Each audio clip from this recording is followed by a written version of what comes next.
إن الحمد لله نحمده ونستعينه ونستغفره ونعوذ بالله من شرور أنفسنا وسيئات أعمالنا من يهده الله فلا مضل له ومن يضلل فلا هادي له وأشهد أن لا إله إلا الله وحده لا شريك له وأشهد أن محمدا عبده ورسوله يا أيها الذين آمنوا اتقوا الله حق تقاته ولا تموتن إلا وأنتم مسلمون يا أيها الناس اتقوا ربكم الذي خلقكم من نفس واحدة وخلق منها زوجها وبث منهما رجالا كثيرا ونساء واتقوا الله الذي تساءلون به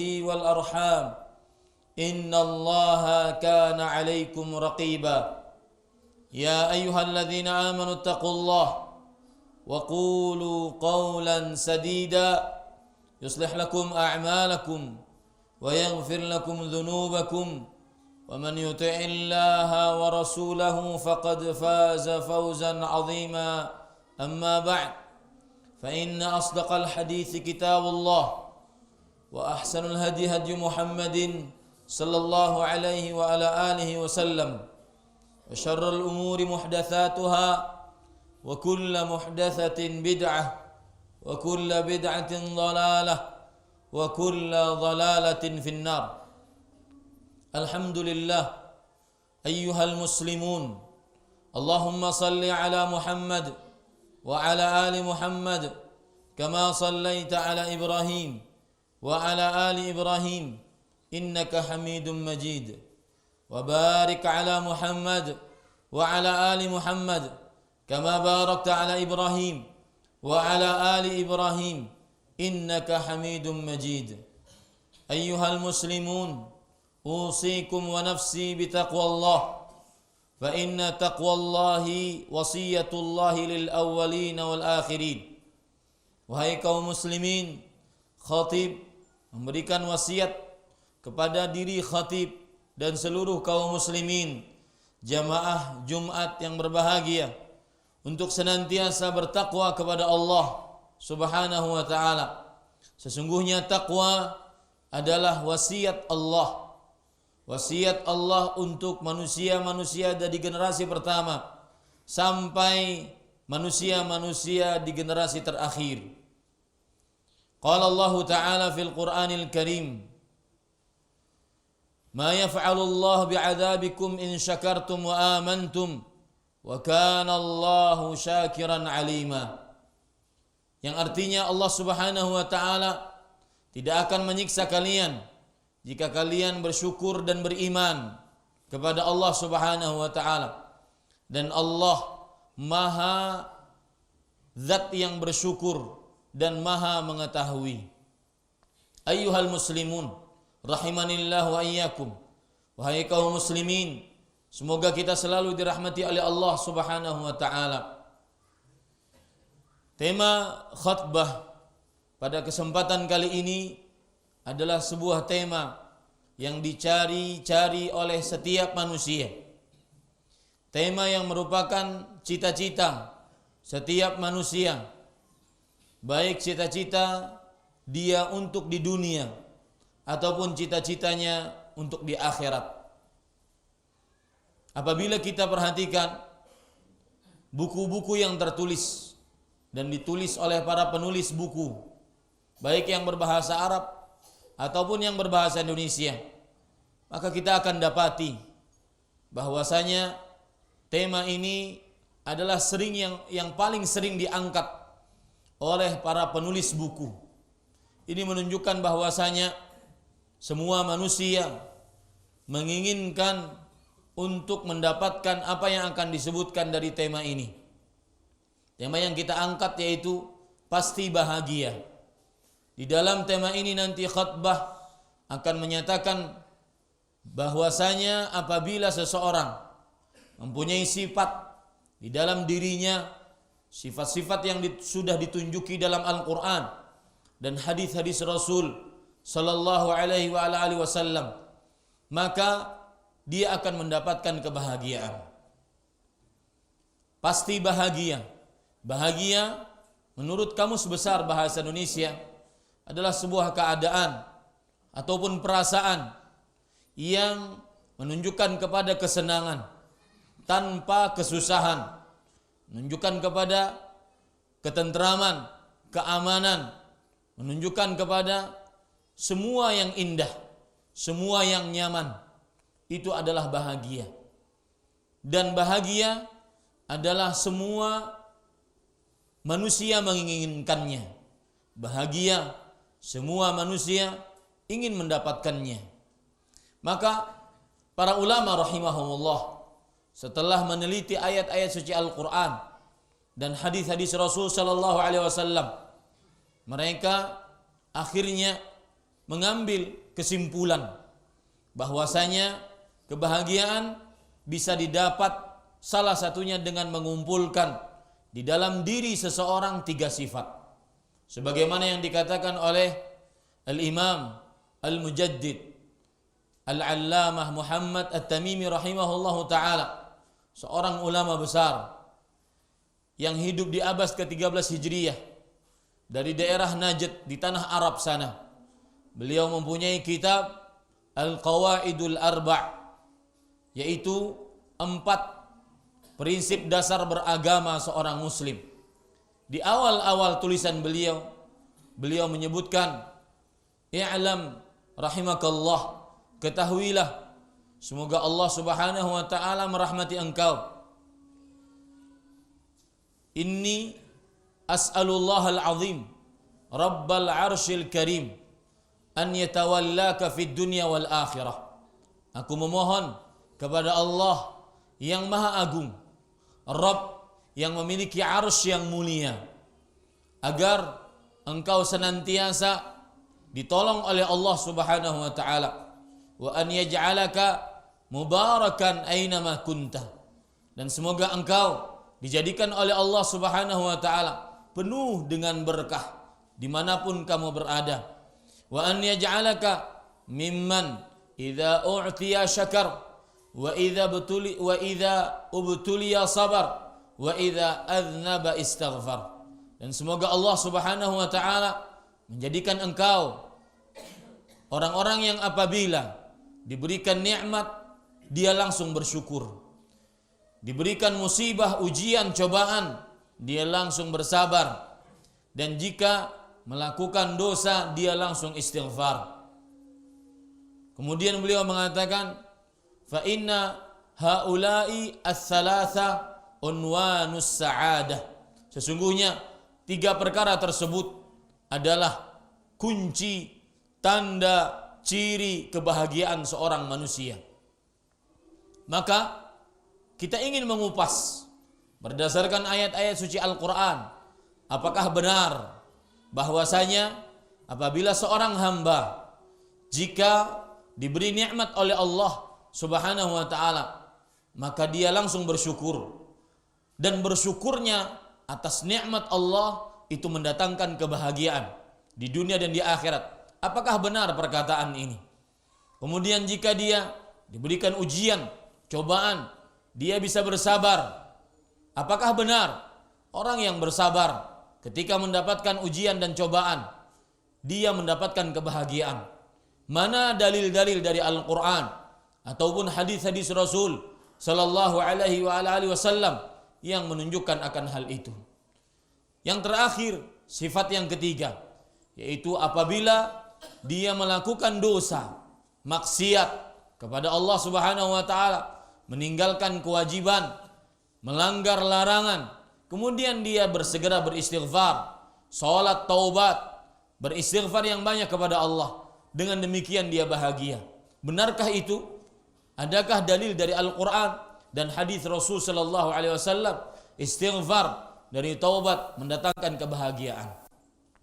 Mari kita kupas satu-satu sifat yang apabila ada di dalam diri seorang hamba dia pasti bahagia. Yang pertama yaitu idza u'tiya syakar. jika diberi nikmat dia bersyukur kepada Allah Subhanahu wa taala. Wahai kaum muslimin rahimanillah wa iyyakum, bagaimana orang tidak bahagia ketika diberikan nikmat dia bersyukur? Karena dengan bersyukur kepada Allah Subhanahu wa taala, maka niscaya dia senantiasa akan tetap nikmat yang Allah berikan tersebut. Bahkan bukan hanya tetap, akan tetapi bertambah nikmat tersebut. Bukankah ini kebahagiaan?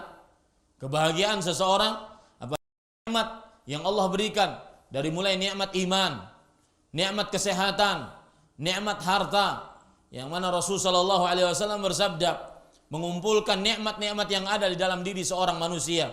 Man asbaha minkum aminan fi sirbih, mu'afan fi badanih, indahu qutu yaumih, ka'annama hizat lahu dunya bihadzafiriha. Barang siapa yang di pagi hari seseorang mendapatkan keamanan di tempat tinggalnya, kemudian mendapatkan kesehatan pada tubuhnya dan mendapatkan makanan pada hari itu, maka seakan-akan dia mendapatkan dunia dan seisinya. Itulah nikmat-nikmat Allah. Apabila orang bersyukur mendapat nikmat tersebut akan tetap bahkan bertambah. Akan tetap bahkan bertambah. Allah Subhanahu wa taala berfirman di dalam surat Ibrahim, "Wa idz ta'adzana rabbukum la in syakartum la azidannakum wa la in kafartum inna 'adzabi lasyadid." Dan ingatlah tatkala Rabb kalian memberitahukan kepada kalian, jika kalian bersyukur. Di sini jika kalian bersyukur itu adalah kalimat syarat.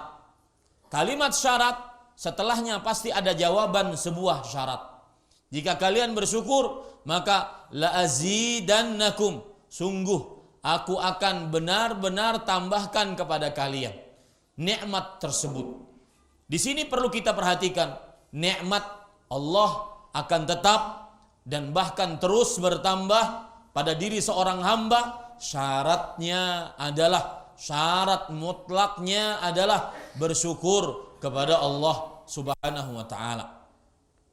Yang kedua, bagaimana tidak bahagia seorang ketika mendapatkan nikmat dia bersyukur kepada Allah Subhanahu wa taala. Karena dengan bersyukur tersebut bala, musibah, penyakit, kekurangan harta, kekurangan orang-orang yang dicintai diwafatkan, maksudnya orang-orang yang dicintai, rasa takut, rasa lapar akan tidak menimpa orang tersebut. Kenapa demikian? Karena dia bersyukur atas nikmat Allah Subhanahu wa taala. Di dalam surah An-Nahl, Allah Subhanahu wa taala berfirman, "Ma yaf'alullahu bi'adzabikum in syakartum wa amantum wa kana Allahu syakiran 'alima." Allah Subhanahu wa taala tidak akan menyiksa kalian jika kalian bersyukur dan beriman kepada Allah Subhanahu wa taala. Dan Allah Maha Zat yang bersyukur dan Maha mengetahui. Maka coba perhatikan yang kadang-kadang setiap pekan sakit, setiap bulan bawa anaknya ke rumah sakit, usaha tidak lancar, hutang di mana-mana, gaji salam tempel karena dia harus bayar hutang ke sana kemari. Jangan-jangan salah satu penyebabnya adalah dia tidak bersyukur kepada Allah. Karena Allah menjamin Allah tidak akan menyiksa kalian jika kalian bersyukur dan mendapat nikmat, jika kalian bersyukur dan beriman kepada Allah Subhanahu wa taala tatkala mendapat nikmat. Yang ketiga, bagaimana tidak bahagia? Seorang ketika mendapat nikmat dia bersyukur, dia pasti bahagia. Dia mendapatkan perasaan senang, nyaman, tentram, jauh dari bahaya. Kenapa? Karena orang-orang yang bersyukurlah orang-orang yang senantiasa dijauhi oleh iblis dan syaitan.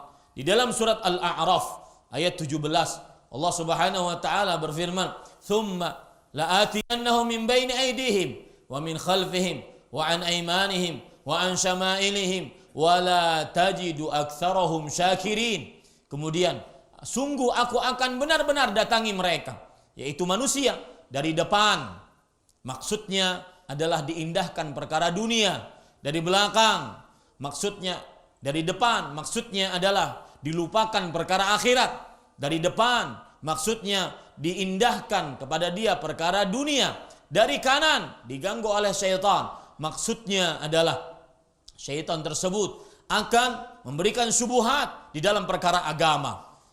Dari kiri, maksudnya syaitan akan memberikan syahwat kepada manusia tersebut. Dan kemudian syaitan mengatakan, iblis mengatakan, berjanji kepada Allah, sungguh engkau ya Allah tidak akan mendapati kebanyakan mereka orang-orang yang pandai bersyukur.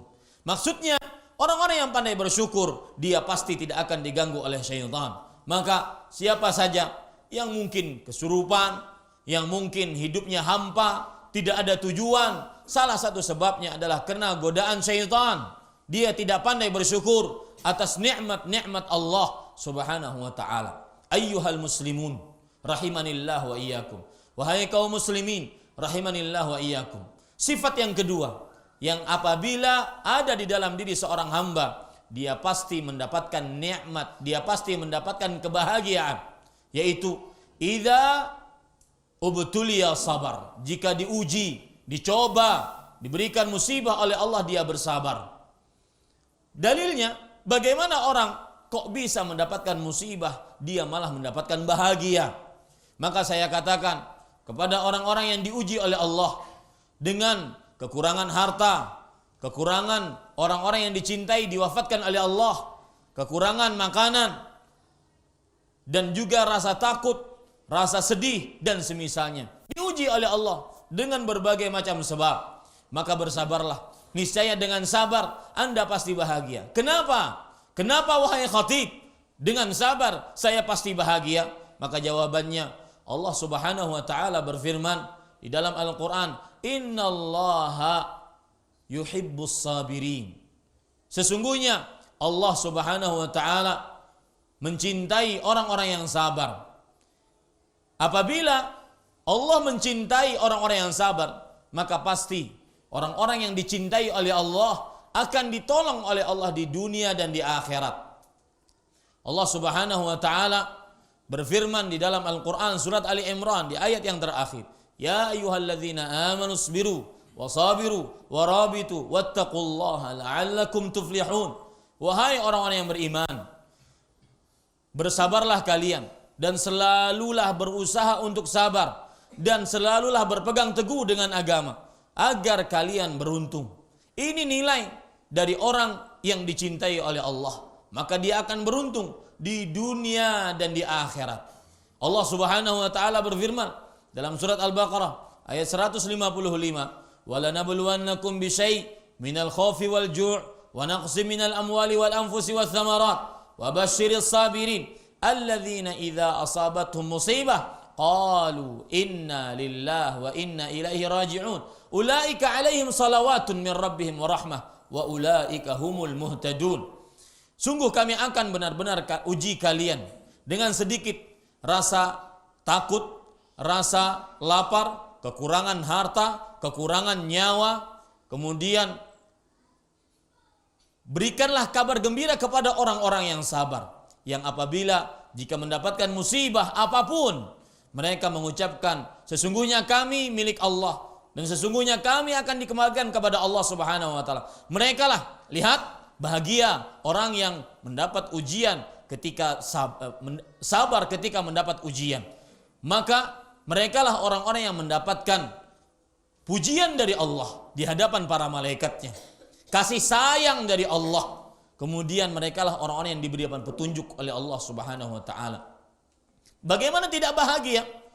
Orang-orang yang sabar mendapatkan 3 keistimewaan disebutkan dalam satu ayat, dan tidak pernah ada amalan apapun yang berpahala 3 keistimewaan sekaligus disebutkan dalam satu ayat dibandingkan amalan sabar.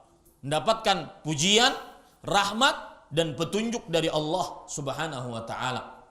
Orang-orang yang sabar senantiasa dia harus bahagia dengan ujian yang Allah Subhanahu wa taala berikan. Kenapa? Karena Allah Subhanahu wa taala menjanjikan pahala tanpa batas. Allah Subhanahu wa taala berfirman, "Innama yuwaffas sabiruna ajrahum bighairi hisab.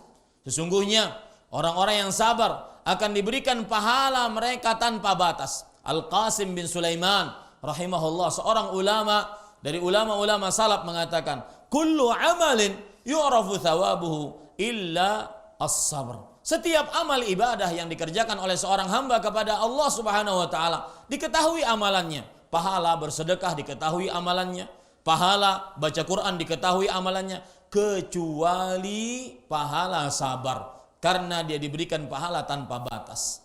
Makanya kalau seandainya Anda mendapatkan ujian, bersabarlah. Lagi pula Anda tidak akan bisa dan tidak akan pernah mendapatkan ujian yang lebih besar dari cerita orang ini. Ada seorang lelaki yang mempunyai 4 anak perempuan, 3 anak laki-laki. Anak pertamanya dari perempuan menikah, kemudian meninggal pada umur 27 tahun. Kemudian setelah itu anak laki-lakinya yang masih berumur sebelum 1 tahun meninggal. Kemudian setelah itu anak perempuannya yang kedua yang berumur 27 tahun setelah juga meninggal. Kemudian yang ketiga, yang keempat, anak perempuannya, anak laki-lakinya yang juga berumur belum 1 tahun juga meninggal. Kemudian yang kelima, anak perempuannya yang nomor 3 berumur 28 tahun juga meninggal setelah menikah dan mendapatkan anak. Cucunya pun meninggal, anaknya tadi pun meninggal. Kemudian anak laki-lakinya yang ketiga meninggal ketika umurnya sekitar 16 bulan. Siapa orang tersebut? Siapa orang tersebut? Orang-orang yang sekarang mendapatkan ujian, cobaan dengan berat. Mungkin dia ingin bunuh diri, dia berputus asa, dia tidak bahagia karena ujian. Ternyata ujian yang Anda dapatkan tidak sebesar yang didapatkan oleh orang tersebut. Beliaulah Nabi kita Muhammad sallallahu alaihi wasallam. Anak beliau laki-laki 3 meninggal, Abdullah, Al-Qasim dan Ibrahim. Kemudian anak beliau 3 perempuan meninggal, yang tersisa hanya Fatimah, Zainab, Ummu Kalthum dengan Ruqayyah meninggal sebelum beliau. Maka wahai orang-orang yang ditimpa musibah, sedikit ujian yang Allah berikan kepada Anda, maka semestinya Anda lebih bahagia, karena dengan musibah tersebut Anda mendapatkan pasti kebahagiaan. Yang ketiga, ayyuhal muslimun rahimanillah wa iyyakum, yaitu orang pasti bahagia ketika dia beristighfar tatkala mendapatkan atau mengerjakan dosa. Apa rahasianya? Kok bisa bahagia tatkala bermaksiat dia beristighfar?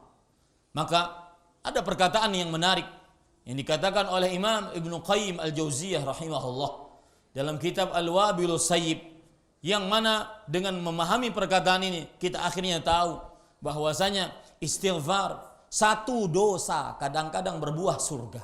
1 dosa kadang-kadang berbuah surga. Bagaimana itu? Imam Ibnu Qayyim rahimahullahu taala mengatakan, "Idza arada Allah bi'abdihi khairan futiha lahu min abwabit taubah." Jika Allah Subhanahu wa taala menghendaki seorang hamba kebaikan, maka niscaya Allah Subhanahu wa taala akan membukakan untuknya pintu-pintu taubat. Kemudian orang tersebut akhirnya senantiasa merasa menyesal. Futihalahu min abwabit taubah wan nadam wadh-dhul wal inkisar baina yadayhi. Dia merasa hina, dia merasa rendah, dia merasa bersalah di hadapan Allah Subhanahu wa taala akibat dosa tersebut.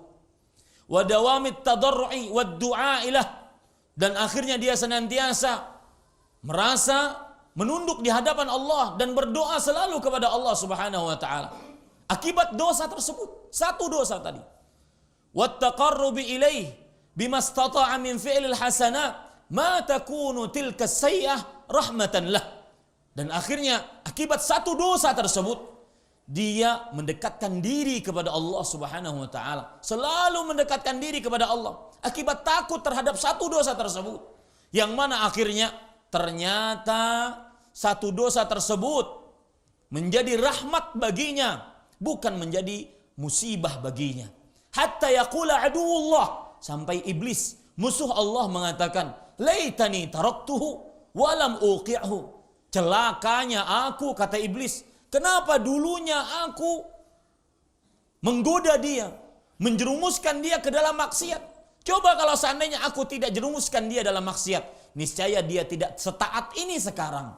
Niscaya dia tidak ahli ibadah seperti ini sekarang. Akibat satu dosa. Kemudian Imam Al-Qayyim mengatakan, wa hadza ma'na qaulillahi azza wa jal. Dan ini adalah makna qauli ba'dhi salaf. Dan ini adalah makna sebagian perkataan ulama salaf. Innar rajula la yudhnibu dzamba fayadkhulu bihil jannah wa ya'malul hasanat fayadkhulu bihan nar. Sesungguhnya ada seseorang yang kadang-kadang melakukan satu dosa. Akibat satu dosa tersebut dia masuk surga. Satu dosa berbuah surga. Dan ada kadang-kadang yang melakukan amal-amal soleh yang banyak. Akibat amal-amal soleh tersebut ternyata dia masuk neraka. Kemudian para murid ulama salaf tersebut mengatakan, qalu kaif? Wahai fulan, wahai syekh, bagaimana satu dosa berbuah surga? Maka beliau mengatakan, innar rajula la ya'malu dzamba fala yazalu nusba 'ainaihi musyfiqan nadiman wajilan. Sesungguhnya seseorang kadang melakukan satu dosa, maka masih saja pusat pikirannya terpusat kepada satu dosa tersebut. Dia masih saja senantiasa menangis, menyesal, menundukkan kepalanya karena menyesal dan takut atas dosa-dosa tersebut. Ma takunu tilka sayyi'ah anfa'alahu min ta'atin katsirah. Yang mana akhirnya ternyata satu dosa tersebut begitu banyak mendapatkan manfaat dan memberikan manfaat kepada orang tersebut dibandingkan ketaatan-ketaatan yang banyak. Itulah satu dosa berbuah surga. Adapun orang yang melakukan amal-amal soleh, kok bisa masuk ke dalam neraka? Karena dengan amal soleh tersebut dia ujub, dia sombong, dia menganggap bahwasanya dirinya sudah lepas dari siksa Allah Subhanahu wa ta'ala. Bagaimana tidak bahagia orang seperti ini? Bagaimana tidak bahagia orang yang beristighfar setelah melakukan dosa? Dia senantiasa dosanya berbuah surga. Belum lagi dalil-dalil yang lain yang menunjukkan bahwasanya istighfar mendatangkan keinginan di dunia dan di akhirat. Istighfar mendatangkan hujan, istighfar mendatangkan rezeki, istighfar mendatangkan anak, dan istighfar mendatangkan kemudahan. Maka inilah pasti orang bahagia ketika memiliki tiga sifat ini. Yang pertama, apabila diberi nikmat dia bersyukur. Yang kedua, jika diuji dia bersabar. Yang ketiga, jika melakukan maksiat dia beristighfar. Dan perlu diketahui bahwasanya tiga keadaan ini, nikmat, ujian, dan dosa, tidak lepas dari diri seorang manusia selama dia hidup di dunia. Aqulu ma tasma'un wa astaghfirullah li wa lakum min kulli dhanbin fastaghfiruh innahu huwal ghafurur rahim. Alhamdulillahi rabbil alamin. وبه نستعين على أمور الدنيا والدين والصلاة والسلام على أشرف الأنبياء والمرسلين نبينا وحبيبنا محمد وعلى آله وصحبه أجمعين. أما بعد، اللهم صل على محمد وعلى آل محمد كما صليت على إبراهيم وعلى آل إبراهيم إنك حميد مجيد. أيها المسلمون، أوصيكم ونفسي بتقوى الله فقد فاز المتقون. قال الله تعالى في القرآن الكريم: يا أيها الذين آمنوا اتقوا الله حق تقاته ولا تموتن إلا وأنتم مسلمون.